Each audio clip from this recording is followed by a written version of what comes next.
हाँ जी, तो बात ये है कि I am getting an award. अब किस लिए? इसके पीछे एक कहानी है, सुनो।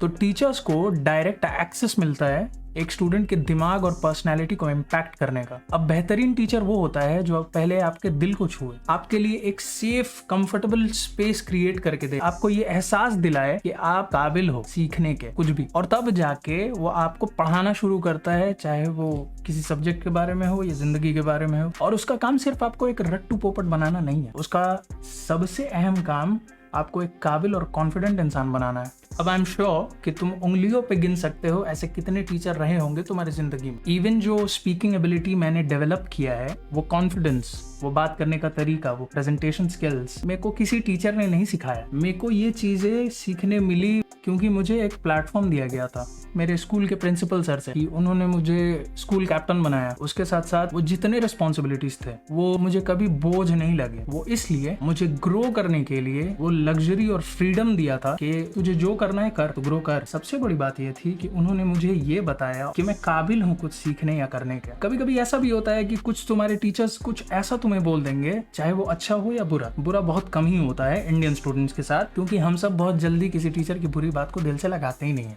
मोटी चमड़ी है हमारी। और बाज दफा कितनी बार हम लोग ये भी समझ लेते हैं कि यार उस टीचर ने हमें कुछ बोला है तो कुछ सोच के ही बोला होगा, और उसके बेनिफिट्स भी कहीं ना कहीं दिखते हैं हमें। जैसे मैं जब हेड बॉय बना था तो मैं अपने रिस्पॉन्सिबिलिटीज की तरफ स्टार्ट में बहुत ज्यादा लीनियंट था, मतलब अरे चलना होगा, हेड बॉय बन गया तो क्या हुआ होगा। तो मेरी एक टीचर, उनकी एक कही बात जो मेरे जहन में आज तक है वो ये है, always you are being another sheep in the herd. तब जाके मुझे ये बात समझ आई कि नहीं भाई, वो रिस्पॉन्सिबिलिटी मुझे किसी वजह से मिला है और कुछ मुझसे एक्सपेक्ट किया जा रहा है। उसके बाद से क्विक शिफ्ट था मेरे लिए। तो उन्होंने इनडायरेक्टली मुझे एक सलाह और टीचिंग दी थी जो मैं आज भी इस्तेमाल करता हूँ जब भी मैं कोई काम करूँ। बट एक तरफ ये है, अब इसके ठीक कॉन्ट्ररी मेरे एक टीचर थे यूनिवर्सिटी में, जब मैं मास्टर्स डिग्री कर रहा था जर्नलिज्म और मास कम्युनिकेशन में। तो ये बड़े अजीब टीचर थे। उनकी हरकतों का अंदाजा तुम सिर्फ इस सवाल से लगा सकते हो। मान लो तुम एक यूनिवर्सिटी लेवल के स्टूडेंट हो, मान लो कि तुम एक मास्टर डिग्री परस्यू कर रहे हो एक बड़े यूनिवर्सिटी से, ऑलराइट, और तुम्हारी क्लास सुबह 11 बजे है। तुम यूनिवर्सिटी पहुंचते हो 10:55 पर, 10:55 AM, और तुम देखते हो कि सर ऑलरेडी क्लासरूम में घुस चुके हैं और क्लासरूम का गेट बंद हो गया, और तुम्हारे क्लासेस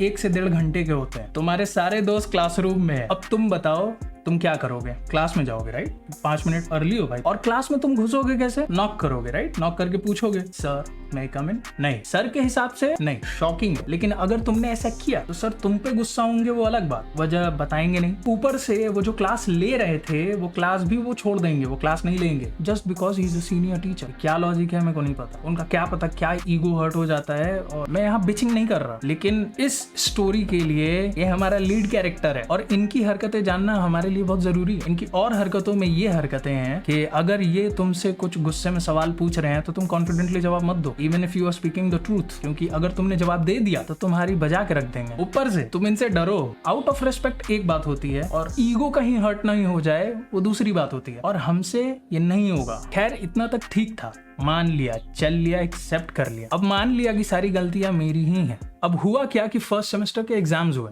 अब उसके बाद मेरे दादा का इंतकाल हो गया। अब मैं उन लोगों में से हूँ जो अपने माँ बाप से ज्यादा करीब अपने दादा दादी से था, और एक तरफ मेरे दादा की डेथ हुई है। तो ऐसे सिचुएशन में सिंपल सी बात है कि मैं यूनिवर्सिटी नहीं जाऊंगा। अब उस दिन चूंकि ठीक इससे पहले ऐसी ये हरकत हुई थी, वो नॉक वाली, चूंकि उस दिन मैं नहीं गया, अब तो वो उसका रकस क्रिएट कर दिए उन्होंने। अब वो यूनिवर्सिटी में बवाल मचा रहे हैं कि ऐसा नहीं होगा, वो आया नहीं क्लास तो ये होगा तो वो होगा, उसको एग्जाम नहीं देने मिलेगा, उसका वो रेस्टिकेट कर दिया जाएगा, फलाना ढिमका, दुनिया भर का बेवकूफ़ी।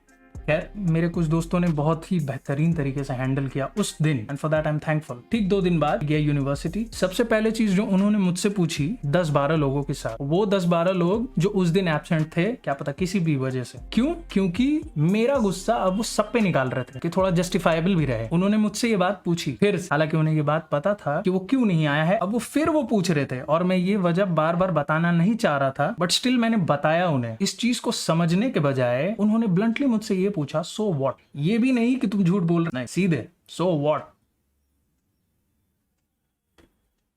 अब बात इतनी सी है कि अगर उनकी जगह उस दिन कोई और होता तो उनके दिल में खौफ बैठा देता मैं, बट चूंकि हमारी अपब्रिंगिंग वैसी रही नहीं है तो हमसे होगा नहीं वो चीज़। तो खैर, और उस पर एक और बात, पेरेंट्स कॉल करो।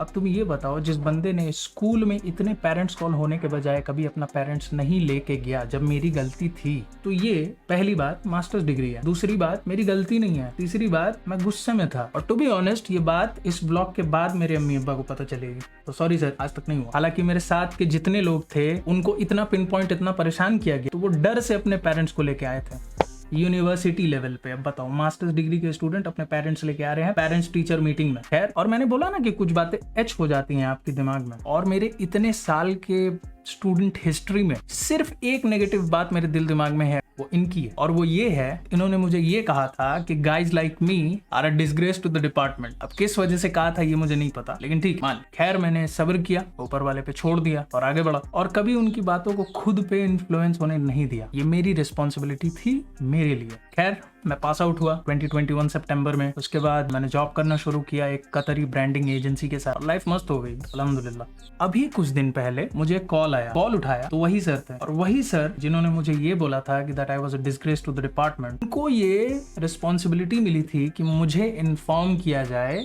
That I was being felicitated and was to be awarded by the Calcutta journalists club as a token of pride to the journalist community of Calcutta for being the university topper. I'll leave it to that.